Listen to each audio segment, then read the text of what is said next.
I'm Brianna, 23 years old. For 23 years, I lived as a servant in my own home. I woke at 5 every morning to scrub floors, cook meals, and wash clothes while my brother Brandon slept until noon in his king-sized bed.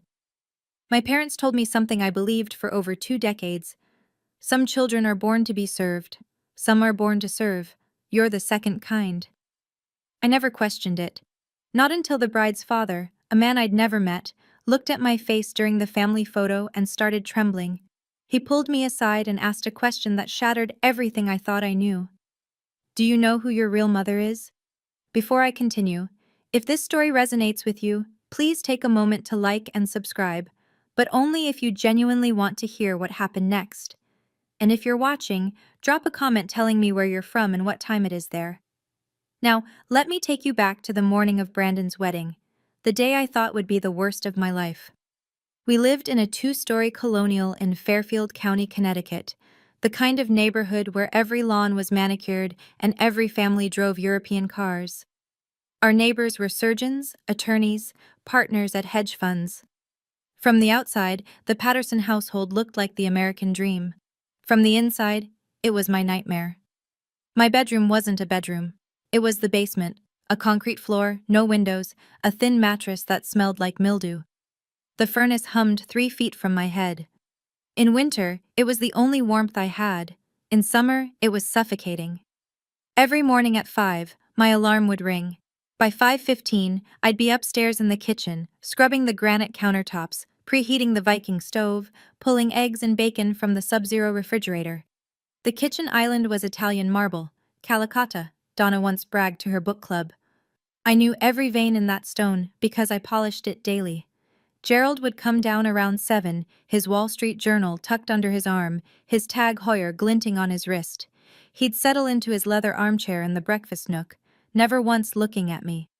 Is it done? He'd ask without lifting his eyes from the headlines. Yes, Mr. Patterson. The coffee's weak today. Make it stronger tomorrow.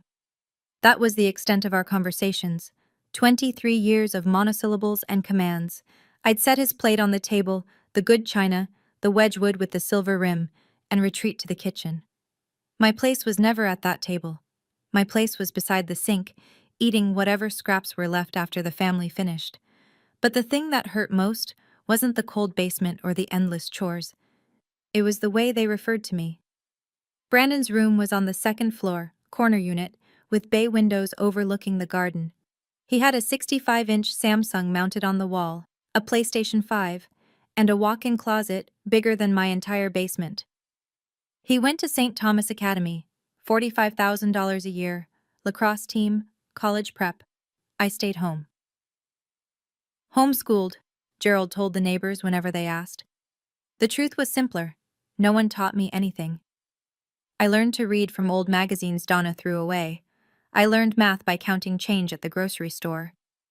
When Brandon turned 18, Gerald handed him the keys to a white BMW 3 Series. I didn't have a driver's license. I didn't have a single form of identification. Your documents got lost in a fire, Donna told me once when I was 12 and asked why I couldn't enroll in the local middle school. It's too complicated to replace them. You're better off here with us. I believed her. Why wouldn't I? She was my mother. Brandon had an American Express Platinum card linked to Gerald's account. No limit. He bought sneakers that cost more than I'd touched in my entire life. I owned 3 dresses, all hand-me-downs from Donna, altered to fit my smaller frame. At dinner, the family sat together. Brandon would talk about his classes, his friends, his weekend plans. Gerald would nod approvingly. Donna would smile and refill his glass. I stood in the kitchen doorway, waiting to clear the plates. Once, when I was 14, I asked Donna why I couldn't sit with them. She laughed like I'd told a joke. Brianna, honey, the table only seats 3. It seated 6. I'd counted. That night, I realized something I'd never admitted to myself. I wasn't part of this family. I never had been. Gerald called them the family rules. He'd written them on an index card when I was 5 and taped it to the inside of my basement door, the only decoration I was allowed. Rule 1. You do not sit at the family table. Rule 2. You do not call us Mom or Dad. You will address us as Mr. Patterson and Mrs. Patterson. Rule 3. You do not leave the house without permission. Rule 4. You do not speak to strangers. The consequences for breaking these rules lived in the kitchen pantry. A thin rattan cane, the kind you'd use on furniture, hidden behind the cereal boxes. Gerald only had to use it twice before I understood. The first time, I was 7. I'd called Donna Mommy in front of her sister. The welts on my palms lasted 2 weeks. The second time, I was 16.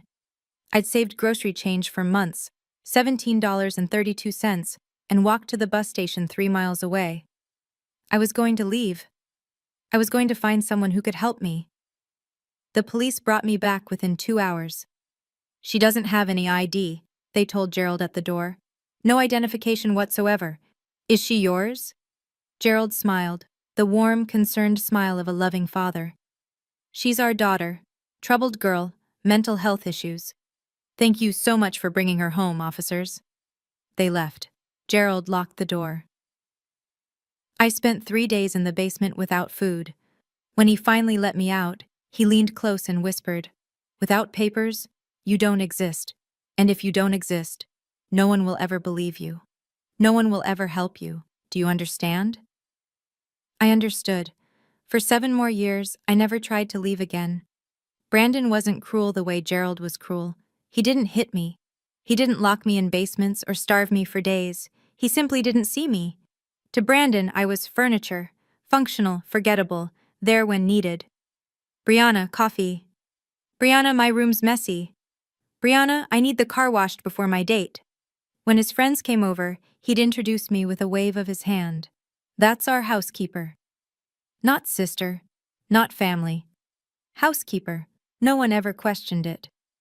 I looked nothing like the Pattersons. They all had brown eyes and sandy hair. My eyes were green, almost emerald in certain light, and my hair was dark chestnut. I'd asked about it once, years ago. Donna slapped me and told me to stop asking stupid questions. At 26, Brandon was handsome, confident, and employed at one of the biggest real estate firms in Connecticut. He hadn't earned the job. His fiancé's father had arranged it. Victoria Whitmore, blonde, poised, daughter of Richard Whitmore, CEO of Whitmore Properties, worth $47 million.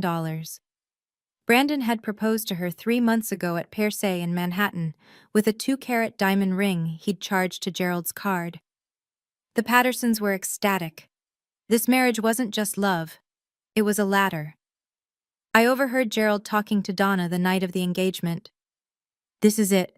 This is how we get into their circle. Richard Whitmore could change everything for us." They didn't know that Richard Whitmore would change everything, all right.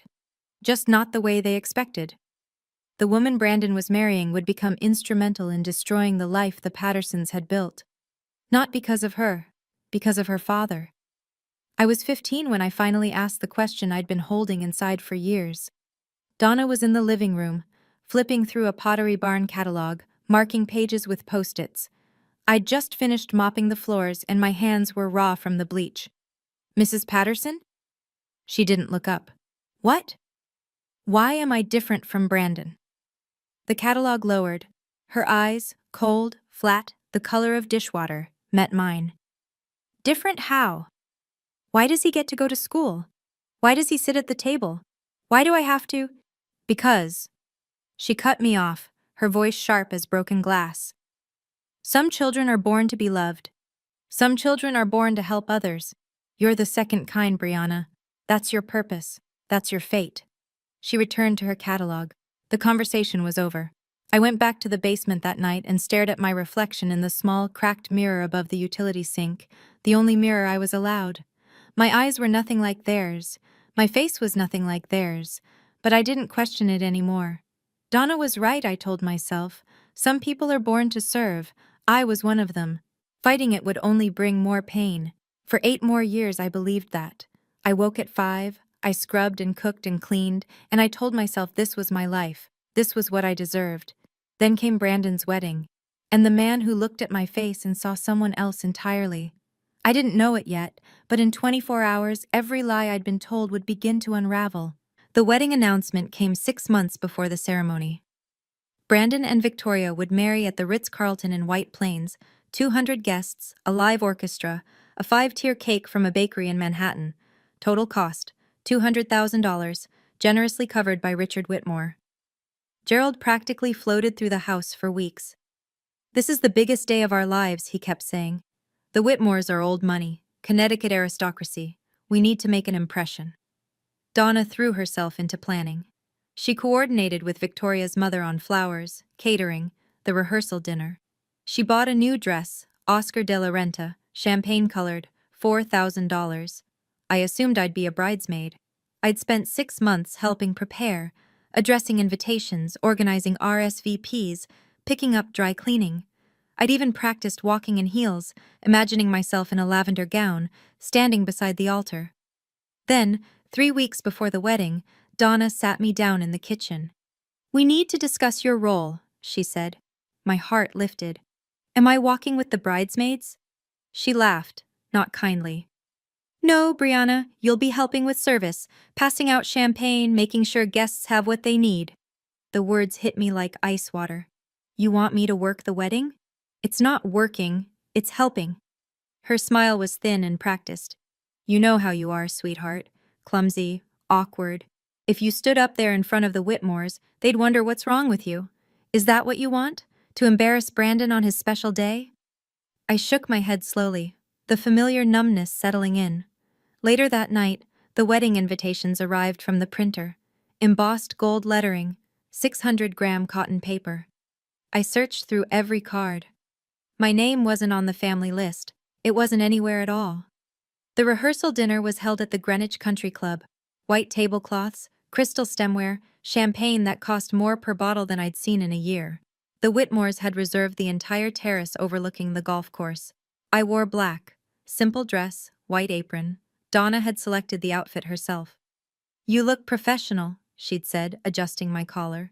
"Remember, smile, don't speak unless spoken to, and stay invisible." I carried a silver tray of champagne flutes through the crowd. Whitmore cousins, business associates, old money families whose names I recognized from the society pages Donna left lying around. No one looked at me. I was part of the scenery. Until Victoria noticed. She approached me near the bar, her blonde hair swept into an elegant updo, her engagement ring catching the sunset light. "You're Brandon's sister, right? Brianna?" I nearly dropped my tray. "Yes, ma'am." "Why aren't you sitting with the family?" Before I could answer, Donna materialized at my elbow, her laugh high and bright. "Brianna prefers to help out. She's shy, always has been, happier in the background." She patted my arm with the affection of a woman posing for cameras. Victoria's brow creased, but she nodded politely and drifted back to her fiancé. I resumed my rounds. That's when I noticed him, Richard Whitmore, Victoria's father, standing near the railing with a glass of scotch, watching me, not glancing. Watching. His face had gone pale, his jaw tight. He approached slowly. "Excuse me, what's your name?" "Brianna, sir." "Brianna." He said it like he was testing the sound. Do you happen to know who your birth mother is?" The question made no sense. "I'm sorry?" He stared at me for a long moment, then excused himself abruptly and walked toward the parking lot, phone already pressed to his ear. Donna watched him go, her smile frozen, her knuckles white around her champagne glass. The night before the wedding, I sat alone in my basement. Upstairs I could hear laughter, Donna toasting with her sisters, Brandon's college friends clinking bottles in the living room. The house thrummed with celebration. Down here, there was only the hum of the furnace and the drip of a leaky pipe. I held the black uniform I'd wear tomorrow, pressing out the wrinkles with my hands since I wasn't allowed to use the iron after 9 p.m. Beside me lay the white apron, starched and spotless. On my lap was a photograph, the only one I had of myself with the family. I was 5 in the picture, standing at the edge of the frame while Gerald, Donna, and toddler Brandon posed together by the Christmas tree. They were touching. I was alone. In 23 years of living in this house, I didn't have a single photo where I stood beside my parents. Not one. Why? The question had whispered to me my whole life, but I'd always pushed it down. Asking led to pain. Curiosity led to punishment. But tonight, in the darkness, the question wouldn't stay buried. Why didn't I look like them? Why did they treat me like a stranger? Why had they kept me hidden for so long? I thought about Richard Whitmore's face at the rehearsal dinner. the way he'd gone pale, the tremor in his voice when he asked about my mother. He'd looked at me like he knew me, like he'd been looking for me, but that was ridiculous. No one had ever looked for me, no one had ever wanted me. Tomorrow I would serve champagne at my brother's wedding, while my family pretended I didn't exist. Then life would go on, exactly as it always had. At least, that's what I believed. I had no idea what was coming. I woke at 4 a.m. on the morning of Brandon's wedding. The house was silent. I crept upstairs and started breakfast. Eggs Benedict, fresh squeezed orange juice, the spread Gerald expected before any major event. By 6, I had the dining room set with the good china. Then I moved to the guest room where Victoria's wedding dress hung in its garment bag. Vera Wang. $12,000. Hand-beaded bodice with a cathedral train. Donna had insisted on storing it at our house, claiming our closets had better humidity control than the Whitmore estate. The real reason, I suspected, was so she could show it to her friends. I steamed the fabric carefully, terrified of leaving a single crease. My hands trembled. If I damaged this dress, I didn't want to imagine what Gerald would do. Footsteps behind me. Donna appeared in the doorway, wrapped in a La Perla silk robe, her hair in rollers. "Don't touch the beading," she said. "That's imported crystal, worth more than you." "Yes, Mrs. Patterson." She watched me work, arms crossed. "When we arrive at the hotel, you'll enter through the service entrance. Don't let anyone see you going in." "Yes, Mrs. Patterson." "And don't embarrass us." Her voice dropped, sharp and cold. "This is the most important day of Brandon's life. If you do anything to ruin it, I will make you regret it." Gerald's voice boomed from downstairs. "Brianna, where's my coffee?" Donna smirked and left. I stood there, holding the steamer, staring at the wedding dress I wasn't allowed to touch, and the life I wasn't allowed to live. Something shifted inside me, small but irreversible. This would be the last time. I didn't know how, I didn't know when, but I was done.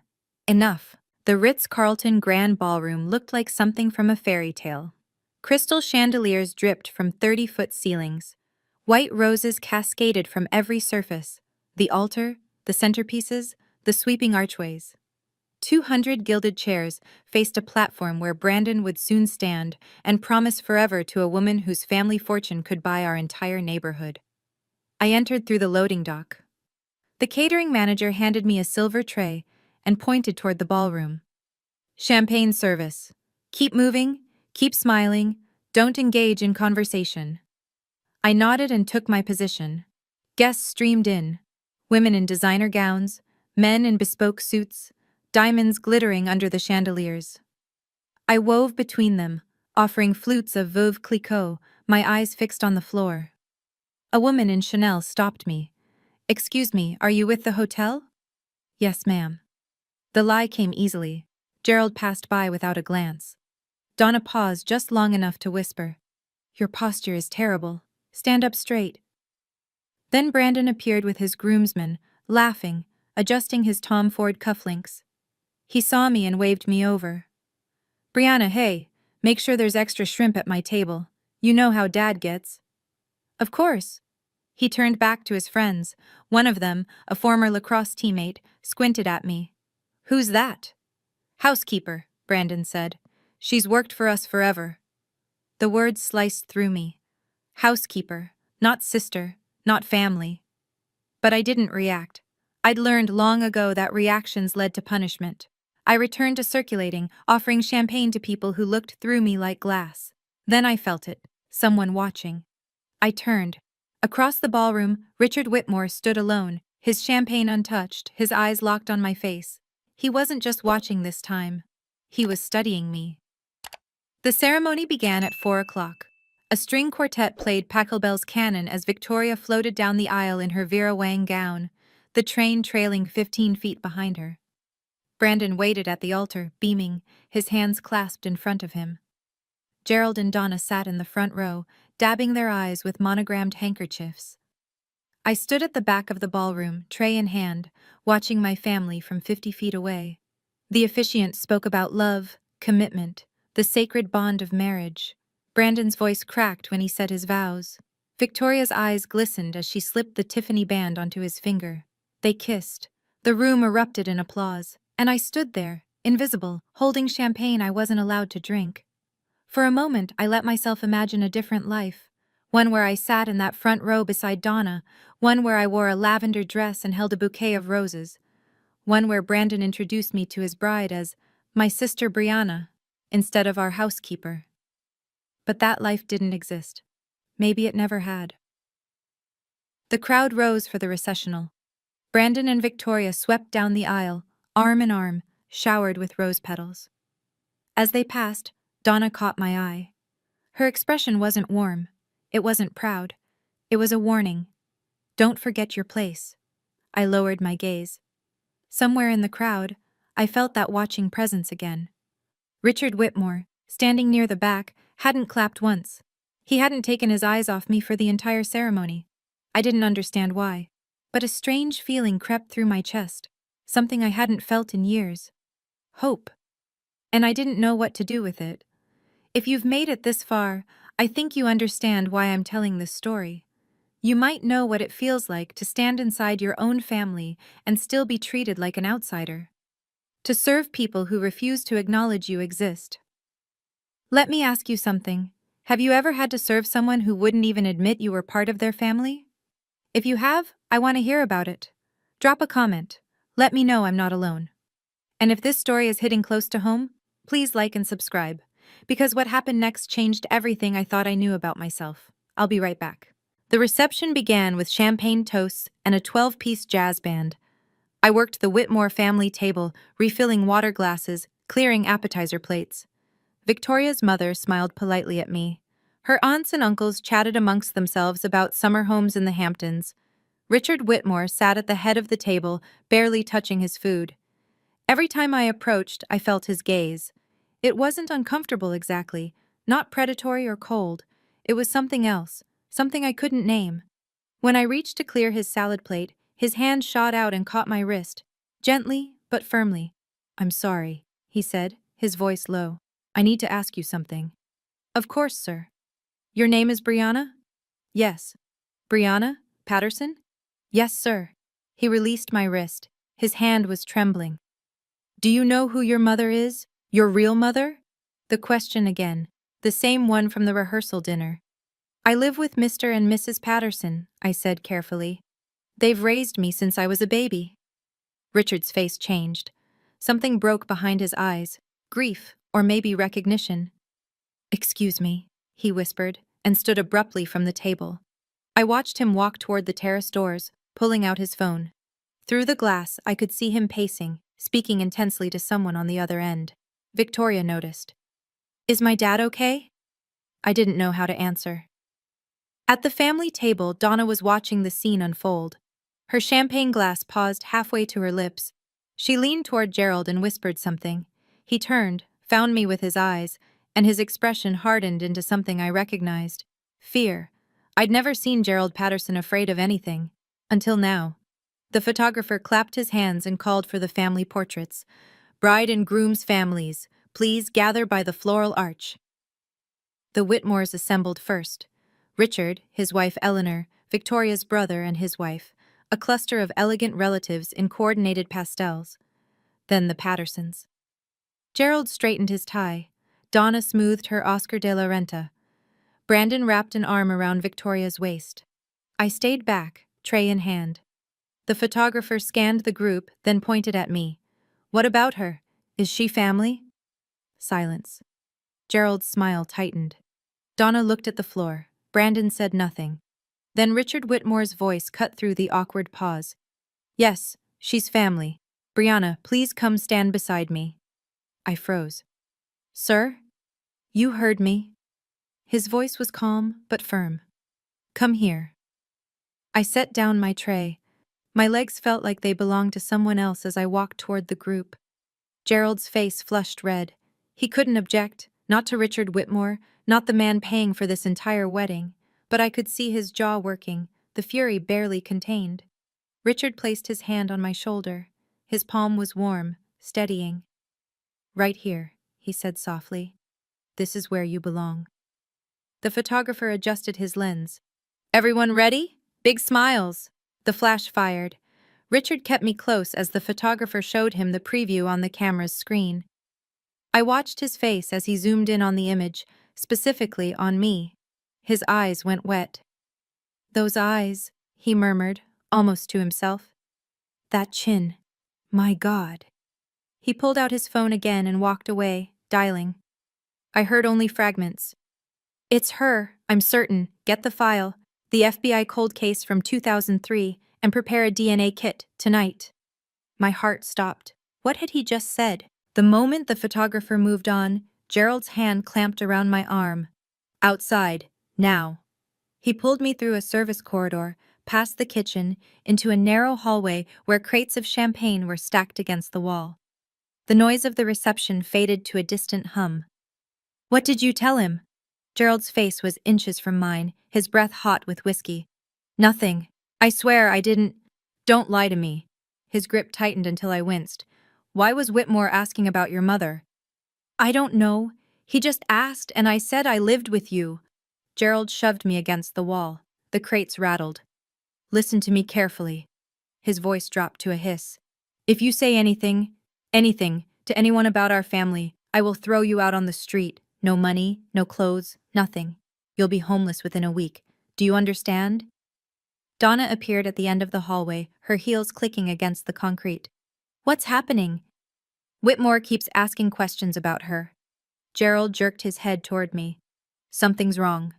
Donna's eyes narrowed. She approached slowly, her champagne-colored gown swishing against the floor. Brianna, her voice was ice. After the reception, you're staying to clean. You don't speak to anyone, and whatever Mr. Whitmore wants to discuss, you tell him nothing. We are your family. We saved you. Without us, you'd be dead in a gutter somewhere. She smiled, that practiced public smile.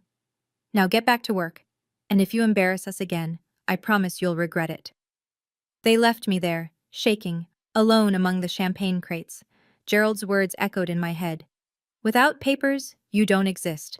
But Richard Whitmore thought I did exist. He thought I was someone. The question was, who? I returned to the reception floor in a daze. The jazz band had started, and couples swayed on the dance floor, Brandon and Victoria in the center, their foreheads touching, the picture of newlywed bliss. Gerald and Donna sat at the family table, laughing with guests, performing their roles as devoted parents. I picked up my tray and resumed circulating, but my hands wouldn't stop trembling. Gerald was right. Without documents, without proof of identity, I was no one. If I tried to leave, I'd be picked up by police within days, a vagrant with no name, no history, no one to claim her. This was my life. It always had been. It always would be. I drifted toward the ballroom's edge, toward the exit. Maybe I could just slip away, disappear into the night, walk until my legs gave out and let whatever happened next happen. What difference did it make? No one would miss me. No one would even notice I was gone. Brianna. I turned. Richard Whitmore stood behind me, his face etched with something I didn't recognize. Concern? Grief? May I speak with you privately? Just for a moment. I glanced toward the family table. Donna was watching us, her smile frozen. I don't think I should, please. His voice cracked. It's important. I've been looking for someone for a very long time. He reached into his jacket pocket and pulled out a photograph. It was old, faded, soft at the edges, like it had been handled countless times over many years. A young woman holding an infant, dark chestnut hair, green eyes exactly like mine. Do you recognize anyone in this picture? Richard asked quietly. My throat closed. I don't know who that is. But something deep inside me stirred, something that felt like remembering. Richard led me to the terrace overlooking the hotel gardens. The night air was cool. Inside, the reception continued. Clinking glasses, bursts of laughter, the band launching into a Sinatra standard. Out here, there was only the distant hum of traffic and the hammering of my own heart. Richard held the photograph toward me again. In the soft light from the ballroom, I could see it more clearly now. The woman was young, mid-20s maybe, with a tired but radiant smile. The baby in her arms was wrapped in a pink blanket, eyes closed, impossibly small. This is my sister Margaret, Richard said. And the baby is her daughter, Brianna Ashford Whitmore. I stared at him. I don't understand. 23 years ago, Margaret's baby was taken from Stanford Hospital, kidnapped from the nursery in the middle of the night. His voice wavered. My sister spent 5 years looking for her. She hired investigators, worked with the FBI, never stopped believing her daughter was alive. He swallowed hard. She died when the baby would have been 5. Heart failure, but the doctors said it was grief. She simply gave up. I'm so sorry. My voice came out as a whisper. But I don't see what this has to do with me. Richard turned to face me fully. Brianna. The baby's name was Brianna. She had green eyes, rare in our family, but Margaret had them too. He gestured toward my face. That nose, that chin, the shape of your mouth, it's identical. I took a step back. Mr. Whitmore, I think you're confused. I've been searching for 23 years. Tears streamed down his cheeks. And when I saw you at the rehearsal dinner, I knew. He reached into his other pocket and withdrew a small plastic container. Please, let me take a DNA sample. If I'm wrong, I'll never bother you again. But if I'm right, he steadied himself. If I'm right, then the people in that ballroom are not your family. They're the people who stole you. The words hung in the air like smoke. Stole you. For 23 years, I'd been told I was worthless, born to serve, lucky to have a roof over my head, and now this man, this stranger, was telling me I might have been stolen. That the people who raised me might be criminals. That I might have a family who actually wanted me. It was too much. Too impossible. I can't, I said, backing away. I can't do this. Brianna, please. Richard's voice was gentle but urgent. I have a lab on standby. ABB certified, the gold standard for DNA testing. Results in 72 hours. Even if the test matches, if it matches, you're Margaret's daughter. You're my niece. He swallowed. And you're the legal heir to the trust she established before she died. I stopped. What trust? Margaret never gave up hope that her daughter would be found. She set up a trust fund in your name, in Brianna Ashford Whitmore's name, to be released if you were ever recovered. It's been growing for 23 years. How much? Richard met my eyes. $12 million? The terrace tilted beneath me. But this isn't about money, he said quickly. It's about the truth. It's about justice. And it's about giving my sister peace, finally knowing what happened to her child. Inside, the band shifted to a slow ballad. I could see Donna through the glass doors, scanning the room, looking for me. Looking for her property. I thought about the basement, the rules, the cane in the pantry. 23 years of being told I was nothing. And then I thought about Margaret Whitmore, dying of grief, never knowing what happened to her baby girl. I met Richard's eyes.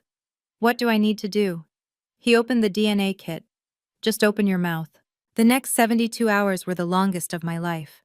I went back to my routine, waking at 5, scrubbing, cooking, cleaning. But everything felt different now. Every time Gerald barked an order, I looked at his face and wondered, did you buy me? Every time Donna criticized my work, I heard Richard's voice. The people who stole you. They noticed the change. What's wrong with you? Donna demanded on the second morning. I'd let the coffee sit too long, and it had turned bitter. Nothing, Mrs. Patterson. I'm just tired. You're always tired. She poured the coffee down the sink. Make another pot, and this time, pay attention. I made another pot. I washed the dishes. I folded the laundry. But in my pocket, I carried the slip of paper Richard had given me, his personal cell phone number, written in blue ink. Brandon and Victoria had left for their honeymoon in Bali. The house felt quieter without him, but no less oppressive. On the third night, I lay awake in the basement, staring at the concrete ceiling, counting the hours. Then my phone buzzed. The old Nokia, the only device I owned, purchased with saved grocery change, glowed with a text message from an unknown number. Results are in. Can you meet tomorrow? 10 a.m. Cafe on Main Street. R.W. My heart stopped, then started again, racing. I typed back, I'll be there. The next morning, I told Donna I needed to buy cleaning supplies. She barely looked up from her magazine. Be back by noon. I have guests coming for lunch. Yes, Mrs. Patterson. I walked out the door and kept walking. Toward the truth. Toward the answer to every question I'd been too afraid to ask. The cafe was a small place on Main Street. Exposed brick, mismatched furniture, the smell of fresh espresso. Richard was already there when I arrived, seated at a corner table with a manila envelope in front of him. His eyes were red like he hadn't slept. Brianna. He stood as I approached. Thank you for coming. What do the results say? He didn't answer immediately. Instead, he slid the envelope across the table. I opened it with trembling fingers. The document inside was covered in numbers and technical language, alleles, loci, probability calculations, but one section was highlighted in yellow, combined paternity index, 99.97%. Conclusion: the tested individual, Brianna Patterson, is the biological daughter of Margaret Eleanor Whitmore, deceased. I read it 3 times, 4 times. The words didn't change. You're my niece, Richard said softly. You're Margaret's daughter. You're Brianna Ashford Whitmore. The room tilted. I gripped the edge of the table. This is real? It's real. I've already contacted the FBI. The cold case from 2003 is being reopened. He reached across the table and placed his hand over mine. Gerald and Donna Patterson will be investigated. If they acquired you through illegal means, if they purchased you from traffickers, they'll be prosecuted. Prosecuted. The word tasted foreign. Federal charges, human trafficking, document fraud, child endangerment. Richard's voice hardened. They could face 15 to 20 years. I sat back in my chair, the DNA report clutched against my chest. 23 years. 23 years of basements and beatings and being told I was born to serve. And none of it was true. I wasn't worthless. I wasn't unwanted. I had a family, a real family. A mother who had loved me so much she died of grief when she lost me. And now, finally, the truth was coming to light. I want to pause here for a moment, because this is where everything changed. For 23 years I believed I was nothing, that I deserved nothing. And in 72 hours, a DNA test destroyed that lie completely. But now I had a choice to make. I could walk away quietly, start over somewhere new and never look back. Or I could let the truth come out, let Gerald and Donna face what they'd done. What would you do? Tell me in the comments. I want to know. And if you're still with me, hit subscribe, because the final confrontation is coming, and it's going to change everything. 1 week later, the trap was set. Richard had invited the Patterson family to his estate in Greenwich, a 12-bedroom mansion on 5 acres, with stone gates and a circular driveway lined with topiaries. The official reason was discussing business opportunities for Brandon. Gerald had been ecstatic when the invitation arrived. This is it, he'd crowed at dinner. Richard Whitmore wants to bring me into his inner circle. I knew this marriage would pay off. Donna had spent 3 days selecting her outfit. A pale blue Armani pantsuit, pearl earrings, her hair freshly highlighted. Brandon and Victoria were flying back early from Bali specifically for the meeting. No one suspected anything. I was instructed to come along, of course. To help serve refreshments, Donna said, as though it were obvious. I didn't argue. When we pulled up to the Whitmore estate, Gerald let out a low whistle. This must be worth 30 million, easy. More, Donna murmured, her eyes gleaming. We were ushered into the main sitting room, a cavernous space with 20-foot ceilings, oil paintings in gilded frames, furniture that looked like it belonged in a museum. Richard greeted us warmly, shaking Gerald's hand, kissing Donna's cheek. Please, make yourselves comfortable. Brandon and Victoria should be here any moment. I hung back near the doorway, watching. Gerald didn't notice the other people in the house, the man in the gray suit waiting in the adjacent room, the woman with the manila folder on her lap. But I did. Richard caught my eye and gave an almost imperceptible nod. The FBI agents were in position. The evidence was ready. And Gerald and Donna Patterson had walked straight into the reckoning they'd spent 23 years avoiding. A housekeeper brought in a mice and tea service, bone china worth more than the Patterson family car. Donna accepted her cup with exaggerated graciousness, crossing her legs at the ankle like she'd seen in old movies. This is a beautiful home, Richard, she said. Just stunning. Thank you. Richard settled into his armchair, his expression pleasant but unreadable. I wanted to discuss something with you before Brandon arrives, something about Brianna. Gerald's cup rattled against its saucer. Brianna? Yes. Richard gestured toward where I stood near the doorway. She's been part of your family for quite some time, hasn't she? Since she was a baby, Donna said quickly. We adopted her when she was just a few months old. Gave her everything, a home, food, education. We've been very good to her. Adopted. Richard nodded slowly. That's interesting, because I had my attorneys check the county records. There's no adoption paperwork on file for anyone named Brianna Patterson. Silence. Gerald set down his teacup. The records must be incomplete. You know how government agencies are. Things get lost. I also checked with the state of Connecticut, Richard continued, his voice still calm. No birth certificate, no social security number issued at birth, no hospital records anywhere in the tri-state area. Donna's practiced smile was starting to crack. What exactly are you implying, Richard? I'm implying that Brianna has no legal identity, no documentation whatsoever. He leaned forward. Which raises a very interesting question. Where did she come from? Gerald stood abruptly. I don't know what kind of game you're playing, but I don't appreciate the accusation. Richard didn't flinch. It's not an accusation, Gerald. Not yet. He opened the leather portfolio on the table beside him. But I think you should see what's in this folder. Richard removed 2 documents from the portfolio and laid them on the coffee table. The first was the DNA report, the one I'd already seen, with its highlighted conclusion and its 99.97% certainty. The second was older, a photocopied FBI report with a case number at the top and the word confidential stamped in red. This, Richard said, pointing to the DNA report, confirms that Brianna is a 99.97% genetic match to my late sister, Margaret Whitmore. Brianna is her biological daughter. Gerald's face went from red to white. And this, Richard tapped the FBI document, is the cold case file from March 2003. My niece, Brianna Ashford Whitmore, was abducted from Stanford Hospital when she was 6 months old. She was never found. He looked up at Gerald. Until now. Donna's teacup slipped from her fingers and shattered on the Persian rug. This is insane, Gerald sputtered. We would never… Then explain the documents, Richard's voice hardened. Explain why she has no birth certificate, no adoption records, no proof that she was ever legally your child.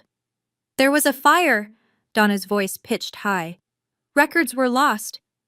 There was no fire, Richard cut her off. I checked. Every hospital in a 300-mile radius. No fire, no lost records, no Brianna born to any family named Patterson. The door to the adjacent room opened. A man in a gray suit stepped through, followed by a woman holding a badge. Gerald Patterson? Donna Patterson? The man's voice was flat, official. I'm Special Agent Morrison with the FBI. We have some questions about the acquisition of your daughter. Gerald stumbled backward, his face ashen. Donna began to cry. And I stood there, watching the walls finally close in on the people who had called themselves my parents. What happened next moved quickly. Special Agent Morrison produced a warrant. His partner, Agent Chen, now Agent Smith, I'd later learn she'd recently married, began reading the Miranda rights. Gerald Patterson, Donna Patterson, you are under arrest for suspicion of human trafficking, document fraud, and child endangerment. You have the right to remain silent. Anything you say can and will be used against you in a court of law. Gerald tried to run. He made it 3 steps before Agent Morrison caught his arm and pinned him against the wall. The man who had terrorized me for 23 years, who had starved me, beaten me, told me I was nothing, whimpered like a child as the handcuffs clicked around his wrists. Donna collapsed onto the sofa, mascara streaming down her cheeks. Brianna, she wailed. Brianna, please, tell them this is a mistake. We're your family. We raised you. I looked at her, at the woman who had slapped me for asking questions, who had locked me in basements, who had told me I was born to serve. You raised me as a servant, I said. My voice was calm, steady. You never treated me like family. Not once. We gave you everything. You gave me a mattress on a concrete floor. I took a step closer. You took my identity. You took my childhood. You took my mother from me. Donna's face crumpled. We didn't know. We thought. You knew. Gerald's voice cut through, suddenly vicious, even in handcuffs. You knew exactly what we were doing, Donna. Don't pretend otherwise. At that moment, the front door opened. Brandon and Victoria walked in, fresh from Bali, tanned and smiling, until they saw the FBI agents and their parents in handcuffs. Victoria's smile vanished. What the hell is going on? The federal charges came down within the month. Gerald and Donna Patterson were indicted on 3 counts each: human trafficking under 18 U.S.C., Section 1589, document fraud, and child endangerment. The investigation revealed they had purchased me from an underground adoption network in 2003 for $15,000, cash, untraceable. The network had been shut down years ago, but the FBI had kept records. My name appeared on a ledger, listed between a purchase price and a delivery date, like I was inventory. The trial lasted 4 months. I testified twice. Gerald maintained his innocence until the end, claiming he'd been told I was an orphan, that he'd simply given me a better life. The jury didn't believe him. Donna turned on him during her testimony, claiming she'd been coerced, that Gerald had threatened her, that she'd always wanted to treat me better but couldn't. The jury didn't believe her either. Final sentencing: Gerald received 18 years in federal prison, Donna received 12. Their assets were frozen pending civil proceedings. The house in Fairfield County, the one with the Sub-Zero refrigerator and the Calicotta marble and the basement where I'd slept for 23 years, was seized to cover legal fees and potential restitution. Brandon's world collapsed too. Richard Whitmore withdrew all financial support the day of the arrest. The $200,000 spent on the wedding? Now Brandon's debt. His job at Whitmore Properties? Terminated immediately. Victoria filed for divorce 3 weeks later. I can't do this, I overheard her tell Brandon on the phone. Your parents bought a human being. They trafficked a child. I can't be associated with that. The man who'd grown up as a prince was suddenly alone, unemployed, and drowning in debt. And me? For the first time in my life, I was free. Brandon called me 6 months after the sentencing. I almost didn't answer. The name on the screen, Brandon Patterson, still triggered something cold in my chest, even now. But curiosity won. Hello? Brianna. His voice was thin, unfamiliar, not the confident golden boy I'd grown up serving. Someone hollowed out. I need to talk to you. About what? I'm in trouble. He laughed bitterly. That's an understatement. The apartment's gone. The car's gone. Victoria's lawyer is asking for damages because of the emotional distress of being associated with my family. I can't get a job anywhere. Everyone's seen the news. I waited. I was wondering if maybe you could help me out. Just a loan. Just until I get back on my feet. There it was. 23 years of being treated like furniture, and now he needed something from me. Brandon, I said slowly, in all the years we lived in the same house, did you ever help me? Silence. Did you ever stand up for me when Gerald hit me? Did you ever ask why I slept in the basement? Did you ever once treat me like a sister? I didn't know. You knew. My voice stayed level. You just didn't care. I was convenient. I made your life easier. And now that I'm not there to serve you anymore, you have no idea how to survive. Brianna, please. I'm not going to help you, Brandon. Not because I hate you, but because you need to learn something you never learned growing up. I paused. Actions have consequences, and so does silence. I hung up. My hand was shaking, but my heart was steady. For the first time in my life, I had set a boundary, and I intended to keep it. The inheritance came through 3 months after the trial ended.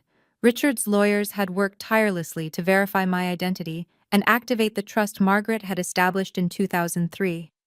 The process required court orders, FBI confirmation, and stacks of paperwork. But eventually, the final document arrived.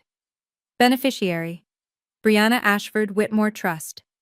Value: $12,847,329.80. $1.16. Status: active.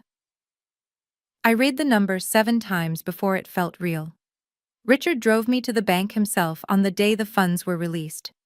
We sat in a private office on the top floor, surrounded by mahogany furniture and oil paintings, while a banker explained investment options and tax implications. $12 million, more money than the Pattersons would see in 10 lifetimes. But it wasn't the money that changed me. It was the name. Brianna Ashford Whitmore. My real name. The name my mother had given me before I was stolen. Richard helped me move into a guest suite at the Greenwich estate. I had my own room, with windows overlooking a rose garden, a king-sized bed with Egyptian cotton sheets, and a bathroom bigger than my old basement. The first night, I couldn't sleep. I just walked around touching the walls, running my fingers across the curtains, reminding myself this was real. Richard enrolled me in a college preparation program. My lack of formal education didn't matter. There were resources, tutors, people who specialized in helping survivors of trafficking rebuild their lives. A year later, I received my acceptance letter. Yale University, full scholarship through a program for human trafficking survivors. I held the letter in my hands and cried for an hour. Then I found something else in the estate's archives. A handwritten note from my mother, Margaret, dated 2003. The year I was taken. I visited Gerald and Donna once. It was 8 months after their sentencing. I didn't owe them anything. Richard and my therapist both said I shouldn't go. But I needed closure. I needed to look them in the eye and say what I'd been carrying for 23 years. The Federal Correctional Facility was in northern Pennsylvania, gray concrete, razor wire, fluorescent lights that made everyone look sick. Gerald was escorted in first, wearing an orange jumpsuit that hung loose on his frame. He'd lost weight. His Tag Heuer was gone, his wrist was bare. Donna came next. No more Oscar de la Renta, no pearls, just prison-issue clothing, and a face that had aged 10 years in 8 months. They sat across from me at a metal table. "You came," Donna whispered. Her eyes welled up. "I prayed you would come." "I'm not here for reconciliation," I said. "I'm here because I have something to say." Gerald glared at me. Even now, broken and imprisoned, that familiar contempt flickered in his eyes. "Then say it." I met his gaze. "For 23 years, you made me believe I was worthless, that I was born to serve, that I should be grateful for scraps." I kept my voice steady. "But you were wrong. I wasn't born to serve. I was stolen, and you knew it." Donna sobbed. "We thought we were saving you. You thought you were getting free labor," I cut her off. "I'm not here for your excuses. I'm here to tell you, I'm done.